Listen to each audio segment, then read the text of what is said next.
Person with Central Christian Center and Saturday Night Live Life Recovery. I want to welcome you to our Thursday broadcast. I know I accidentally got it started a minute ago, but I was, anyway, you on replay won't even know anything about it. So anyway, thanks for tuning in, and hopefully,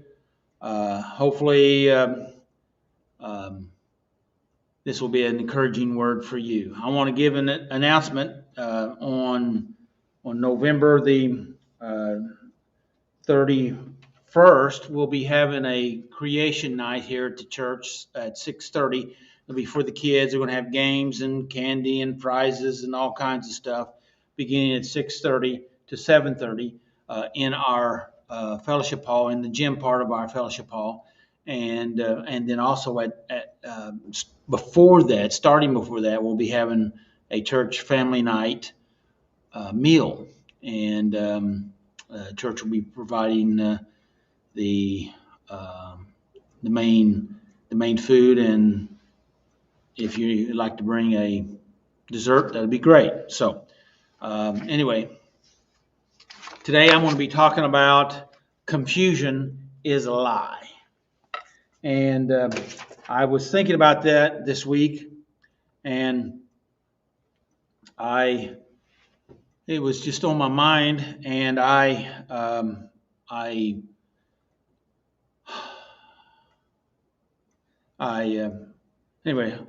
I did some extra study on it and thought I'd share on it. I don't know that I know I haven't shared it on Thursdays, but hopefully it'll be beneficial to you.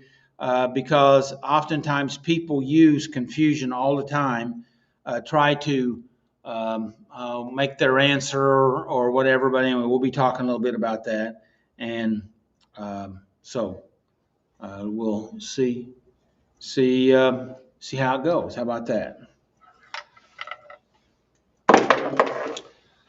I'm going to start off with a couple of. Well, I'll start off with a quote. How about that? From a Stoic philosopher, Epictetus. I have maybe mentioned him before. He's one of my favorites, and he said this. He says, "It is not things that upset people, but rather ideas about the things." So he says, no matter what happens to you, it's not what happens, it's not the circumstance, but it's how you think about the circumstance that determines how you feel about it, how you react to it. I always thought that was really good. So it's not what happens to you, it's how you interpret it, another way of saying it, or your story you tell about it. So also, a scripture I'm going to share here, which is one of my favorites, and that's Romans 12:2. It says, "Be not conformed to this world, but be ye transformed by the renewing of your mind." And we're going to be talking about thinking here because we're talking about confusion, and confusion would have to do with how you think and how you feel, right? And so we need to line our thoughts up, and we have to renew our mind, and so that we can prove what is good and acceptable and perfect will of God, having our life in order, mentally, emotionally, physically, socially. Out of John 8:31 and 32, this scripture here is talking about the truth. Truth will set us free or make us free. And in 31, it says that if we abide in His word. So we get to choose what we're going to live in, what kind of information base we're going to have our life revolving around.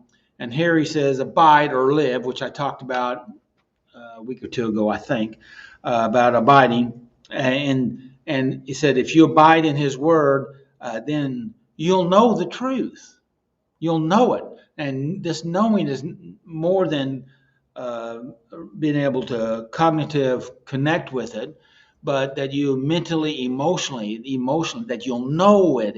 tested out, you've tried it, you'll know the truth, and the truth will set you free. It will launch you into a much healthier destination. In Ephesians 6:23, the scripture says this. It says, take up, or other scripture says put on, take up or put on. In other words, that's an action you do. You're either picking it up or putting it on. You're applying this, the whole armor of God. And the whole armor of God is a system of thought. It's protection, all right? And it's not only there to protect us, but it's also to enable us for war. Not only defense, but advance also. It says, put on the whole armor of God that you may be able to stand in the evil day. And don't we want to do that? We want to be able to deal with the tough stuff of life when things all seem to be falling apart, when we're in the land of chaos. And that's kind of where we've been for quite a while in our whole entire world, land of chaos, some more than others. But what we need is to have that certainty, that surety that we're in a good place. And the way we do that is, again, by, be not conformed to this world, but be transformed by the renewing of our mind, by putting these things on. Also out of Proverbs, and I know these are familiar scriptures, but I wanted to kind of set the tone here, that out of Proverbs 23:7, it says, for as a man thinketh, so is he. So how we think determines how we are. We get to choose, folks. We get to choose.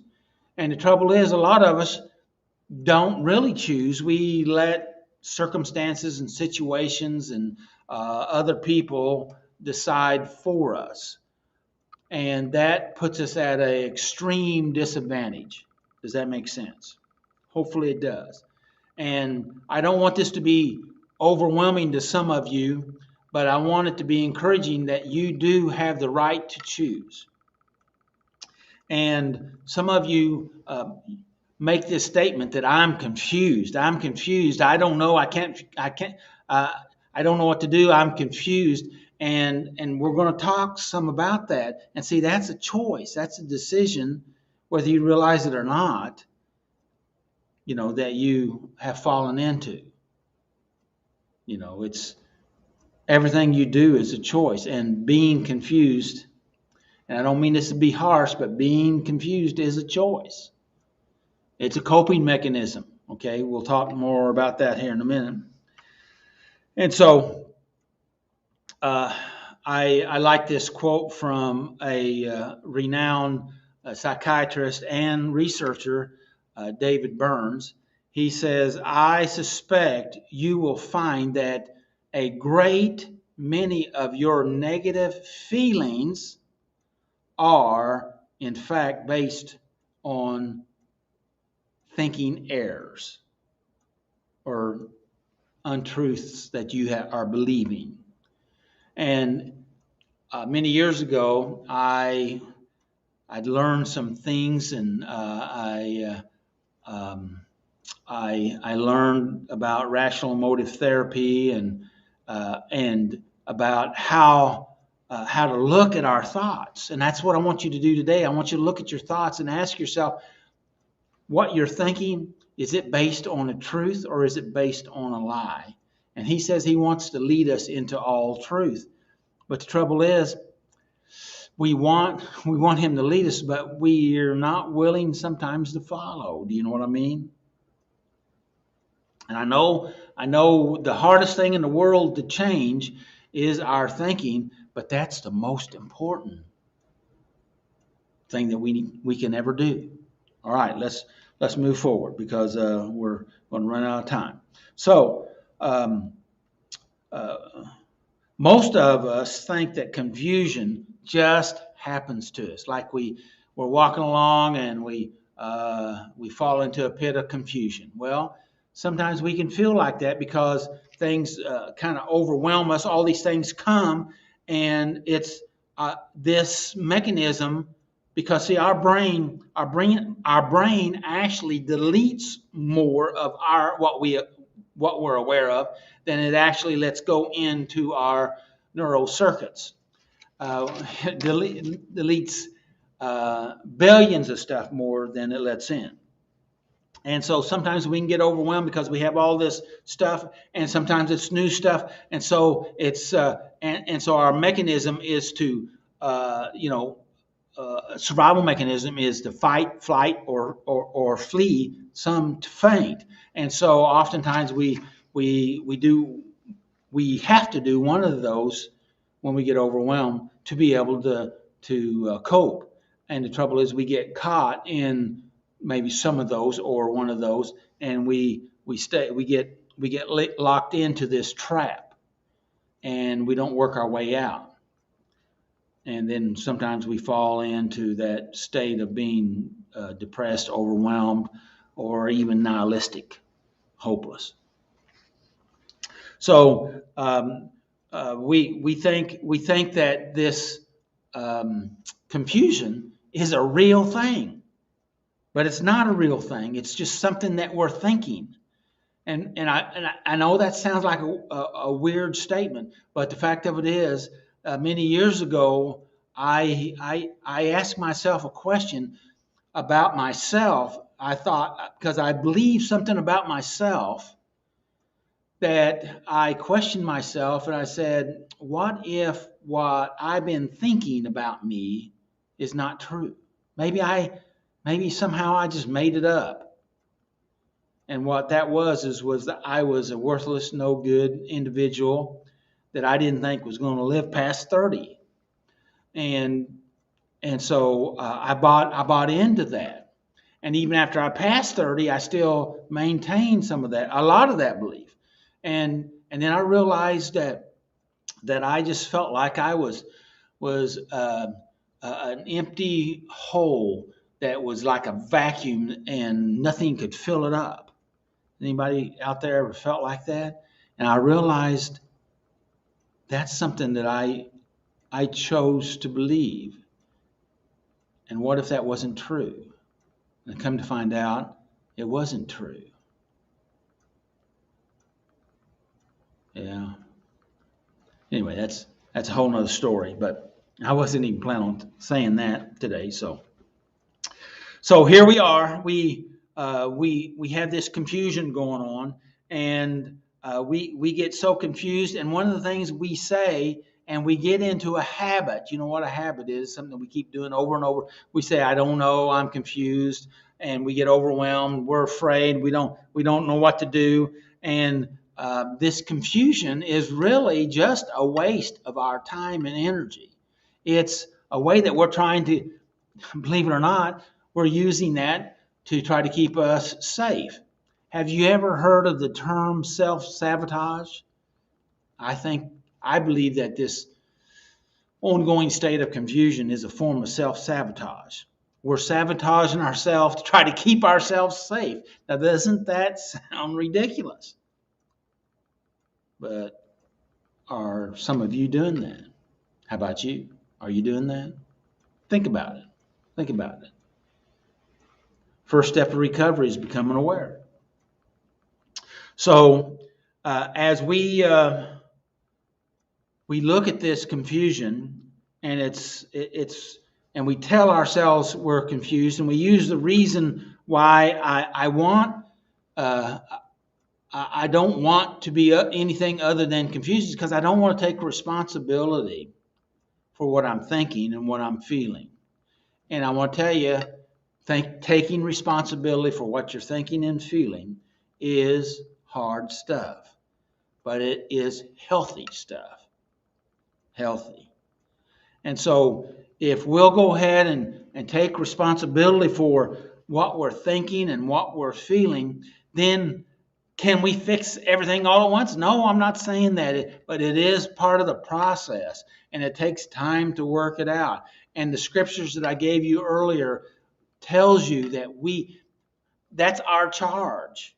Okay, we can't just wait around and say, I'm so afraid of something happening, and so I'm afraid to make a decision, and I'm going to let all the circumstances and other people do that for me. And hopefully there will be some clarity somewhere along the line. Just magically it'll appear. Everything will be all right. How's that working out for you?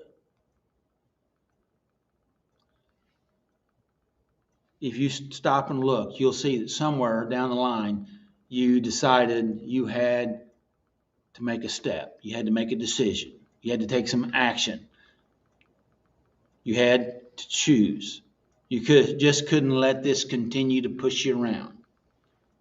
You had to do something. And that's what I'm telling you to do. You know, some people think that they always have to be right. There's a wrong decision and a right decision, and I have to be sure that I know which one to choose. But the fact of it is, you know, this world is full of uncertainty. It is totally full of uncertainty, and we have to gather as much information as we can so that we can make the best decision we can. And some of us get paralyzed, okay, because we don't want to make a wrong decision, so we don't make any decision. But if you don't make any decision, that's a decision that puts you in to that state of being overwhelmed, and you're doing it to yourself. You said, what's the answer? The answer is that you have to go ahead and make the best choice you can with the information you have. And then after you do that, you'll have more information, and you'll either need to change it a little bit or maybe totally reverse it. But then you'll know. I remember maybe 35, 40 years ago, I was going over some information, and they said that the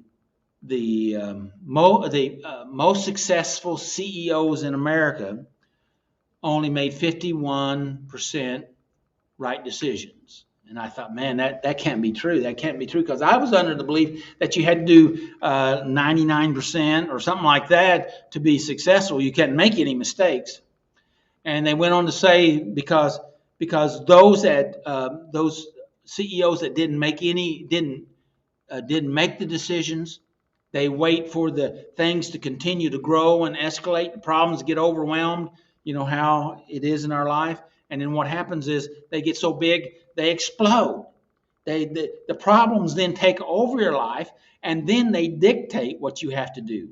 Like dealing with stuff then. It's so bad that you're forced into dealing with it instead of choosing to deal with it. And how much better would it be if we chose to go ahead and deal with it? And what they were saying, that the CEOs, they made some choices that weren't the best choices. But as soon as they made those choices, they saw that they weren't the best choices. They weren't going to go where they wanted them to go, and so they revised those choices. You can say they made a mistake, but actually they learned from the process and they made a different choice. And if you make a choice that was wrong and a choice that was right, you're at 50% right there. So all they had to do is make 51% right choices, and they were the most successful CEOs. Those CEOs that didn't make any choices, they waited for things to blow up. That costs more money and time and people and goodwill, because you didn't make a choice. I know it's hard and that's scary, but saying I'm confused and I don't know. Well, some people say, well, I need to know what everybody's thinking and what's going on. I don't understand. I got to get clarity. Well, the fact of it is, you'll never know what everybody thinks. You won't know what everybody says. You won't know what everybody's doing. But you can know what you choose to do, what your focus is, where you want to go, what the desired outcome you want. And you can begin to line up your choices with that. And I'm not saying we don't need to be concerned about everybody else, but if we wait to understand what everybody else is saying, thinking, and doing. And we need some input, don't get me wrong here. But if we wait until we totally understand what's going on there, then we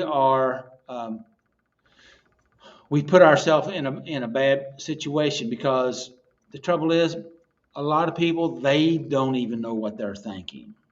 And sometimes they don't even know what they're doing. They're just reacting. They're responding. They're acting out. Okay, they're doing stuff that they don't even really want to do. And that's the reason why I'm talking about us not living in the land of confusion.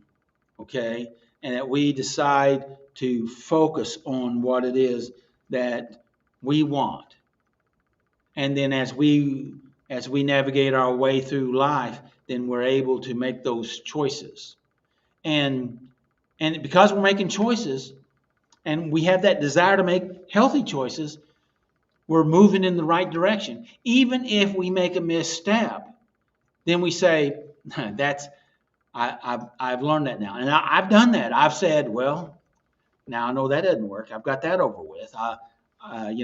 There's only so many mistakes, so eventually I will get the right one. And I guess I come up with that strategy with Thomas Edison and the light bulb. He just kept doing it. But with every experiment that he had, there was no failures. He learned something in every situation. But it didn't get him the results he wanted until finally he put all the things that he learned into one experiment, or a lot of things he learned, and he produced the results that he was looking for. Isn't that the way life is? And so what we need to do is we need to not be trapped in our stinking thinking. Those are the thoughts that we fall into that actually cause us to really be worse instead of better. Philippians 4:8 tells us what to think on, and it's one of my real guiding scriptures, and I have several, but it says that we should think on these things that are loving, things that are pure, things that are kind, things that are praiseworthy. There's 8 things that's listed, and that we think on these things, and that kind of lines us up to where we need to go. It orders our direction of our thoughts. And even if others oppose us, we can be happy with ourselves and have confidence in ourselves that we're doing the right thing. We're thinking the right thoughts. We're making the right choices. So if we're using the statement, I'm confused, I don't know, I don't understand, this is overwhelming, and I know some are in that, and I don't want to be too harsh, but I also want to be truthful with you that you are sabotaging yourself. And we need to turn our thinking around, all right? And I remember many years ago, this is probably 30 plus, 40 plus years ago. Can be 40 plus, but could be. But anyway, I remember a fellow that was older than me came to me, and he said that he was confused.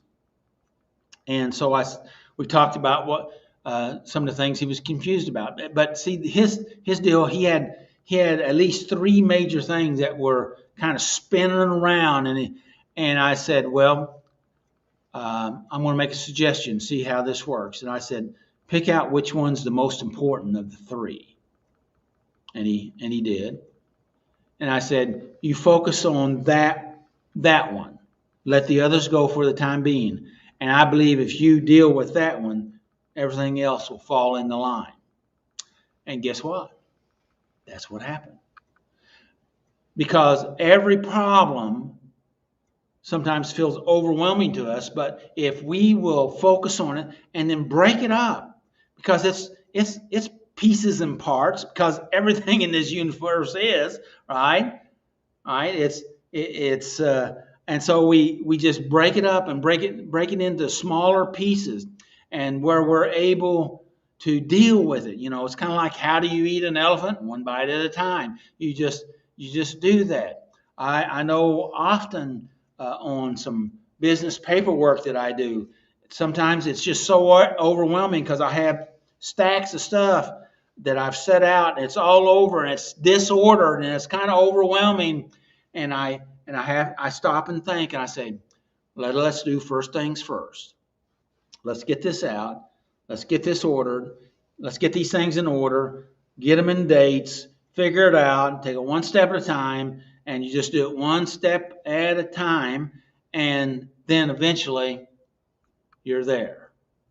And I learned that, particularly that many years ago, when I used to do my taxes, with all the paperwork that I had at that time, which is way more nowadays, but fortunately I have somebody else take care of my taxes. I have my daughter do all that. So anyway, but I still have to manage some of the monthly stuff that we have to go through.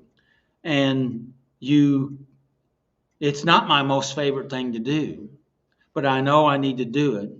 And the rest of the story is, the sooner I do it, the less of it there is. Because if I wait 1 month and then I wait 2 months, it starts stacking up, and it's more stuff that has to be done. It's bigger piles of stuff. You know what I mean? 3 months, and it's way big. And so